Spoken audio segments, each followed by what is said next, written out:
Welcome to my YouTube channel. I am Professor Satya Prakash. Today I will discuss the third thinker in historical school of jurisprudence, that is Hegel, whose life is spread from 1770 to 1831. Hegel is considered to be a thinker or writer on historical school because he said that law is a historical process and it it never ends. It is always in momentum. He gave the concept of dialectic interpretation. Dialectic means opposite or two things which are opposite to each other, and he said that his school is also known as philosophical school or metaphysical approach. So because he said that idea reflects reality, his theory is theoretical or idealistic in nature. He said that there are two types of laws: laws of nature, which come from the nature and beyond the reach of human being and cannot be amended by the human beings. The other category is the positive law, which are made by the state and are within the reach of the human being and can be amended by human beings or the state. The proper law or the law which is considered proper in a society must be combination of both the law of nature and the positive law, or the law which is made by the nature or which is natural, and the law made by the human beings.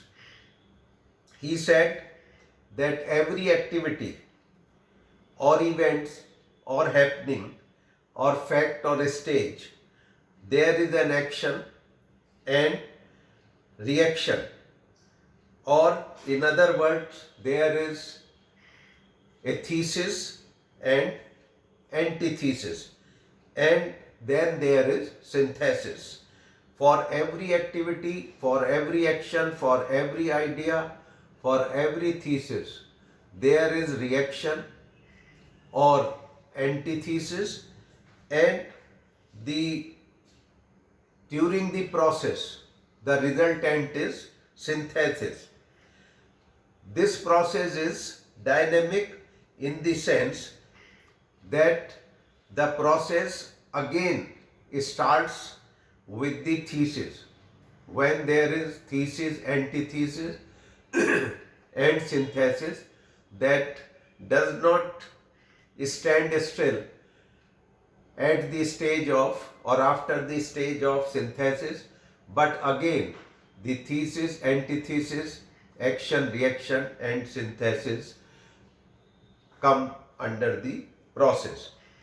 For example, if we take the example of basic or fundamental freedoms given in Article 19(1) of the Constitution, the right to expression or freedom of expression and other freedoms are the thesis, the restriction imposed on those freedoms, because the freedom should not be and cannot be enjoyed in a way that is it infringes or have some obstacle to the freedom of others. So there are certain restrictions given from Article 2 to 6, 19, Clause 2 to 6, which are reasonable restriction. And the synthesis is the interpretation of the freedom, the fundamental freedoms given in Article 19.1 and the restrictions given under Articles 2 to 6, and what should be the real aspect or real stage or real character of these freedoms and restrictions, that is called synthesis, which is being done by the Supreme Court of India in its various judgments or interpretation of these freedoms and restriction.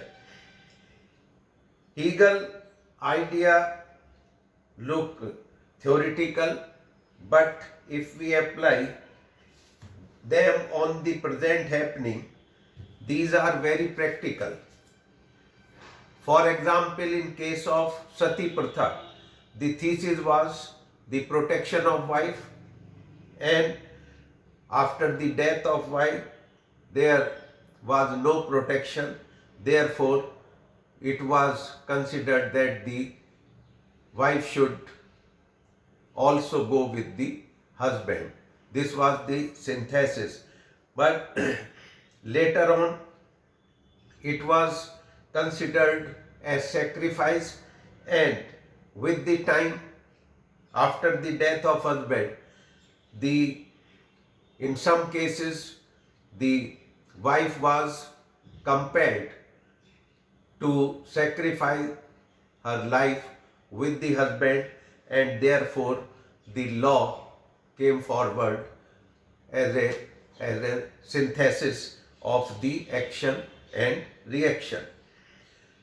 If we take crime into consideration, the will of the criminal is the thesis, the opposition by the general public is antithesis, and the regulation of activities of people, including the criminals, is synthesis. The state makes laws for the better life of the people and restriction on the unlawful or activities which are considered as offense. The other example may be taken as the general concept of freedom. Freedom may be taken as thesis. The antithesis is the moral values or morality, and then the synthesis is the social ethics or the ethics established by the people in the society. Capitalism is thesis, and then the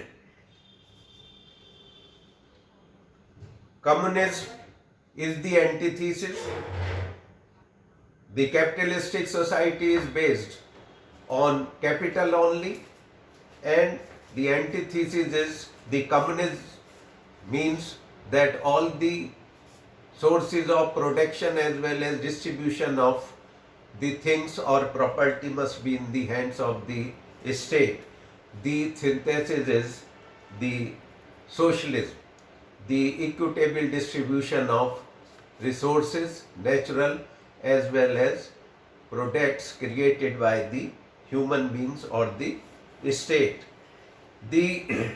When we take into consideration capital, the capital may be taken as thesis.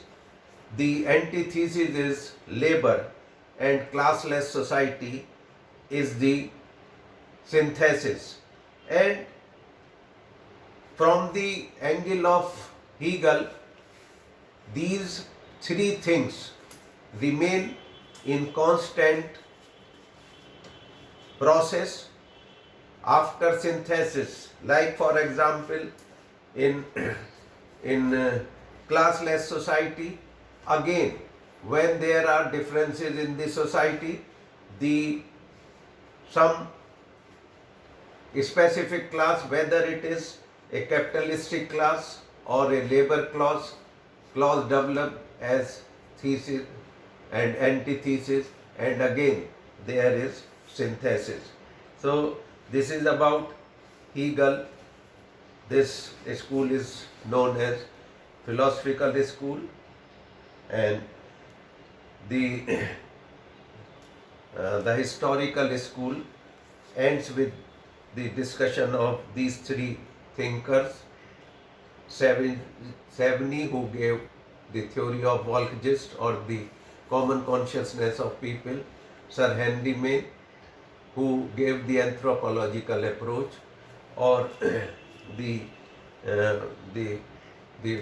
dictum that the movement of progressive societies has hitherto been a movement from status to contract, and Hegel, who gave the philosophical school. And so thank you very much and all the best.